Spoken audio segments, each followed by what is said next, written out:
Well, the Satellite Camp Tour continues here for Nebraska as we're just outside St. Louis in St. Charles, Missouri. Sean Callahan, Nate Klaus, we're on the campus of Lindenwood University. It's a Division II school here in St. Louis, Nate. And for Nebraska, Mike Riley has talked so much about the 500-mile radius, the importance of a city like St. Louis, and that was a big reason why the Huskers made this kind of a priority stop for them off the Adidas Tour.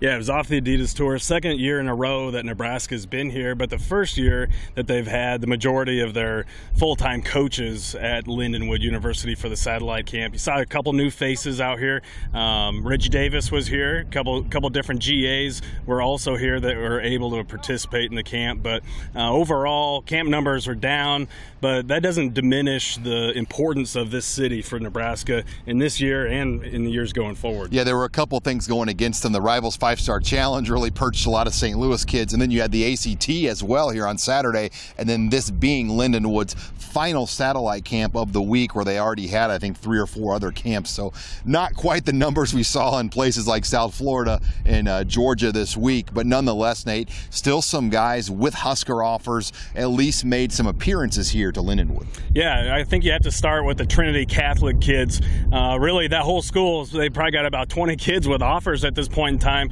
but Nebraska has offered a handful of their players like Marcus Washington and Isaiah Williams, two wide receivers that were here working out. Isaiah Williams, actually an athlete, worked out at quarterback and as a defensive back today too a little bit. So he's kind of a jack of all trades, a 4-star athlete in that 2019 class. And then, I mean, you had CJ Boone, who's on the radar, Parkway North High School here in St. Louis.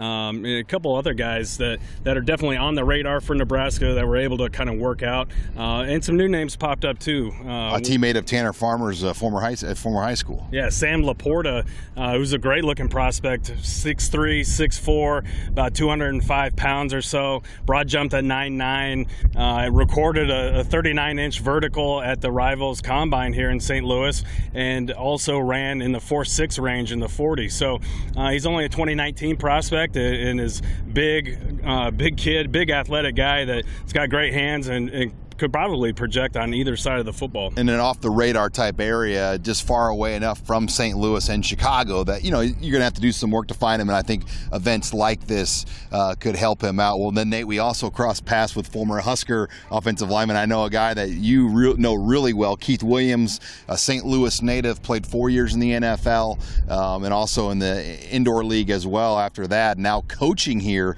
at Missouri Baptist University. Yeah, it was good to catch up with a familiar face. I was a part of the Nebraska staff that helped recruit Keith Williams to join the Huskers, a kid out of McClure North right here in the city. And now that his playing days are over, he's getting into coaching and starting at Missouri Baptist. And you know, he was really looking forward to being out here. Obviously, he's worked a number of Lindenwood's camps this week already, but he's enjoying life as a coach and just kind of getting that career started. Well, it's off now to Los Angeles as Nebraska will work a camp at the University of Redlands on the Inland Empire. That will be on Sunday, and that will be the final satellite camp. There will also be 2 coaches out at Arizona State tomorrow. Both John Perella and Reggie Davis will work that as part of the Adidas Tour, while the remainder of the staff will be out in the Southern California area. Well, signing off here in St. Charles, Missouri, for video producer Greg Peterson and Nate Klaus, I'm Sean Callahan for HuskerOnline.com.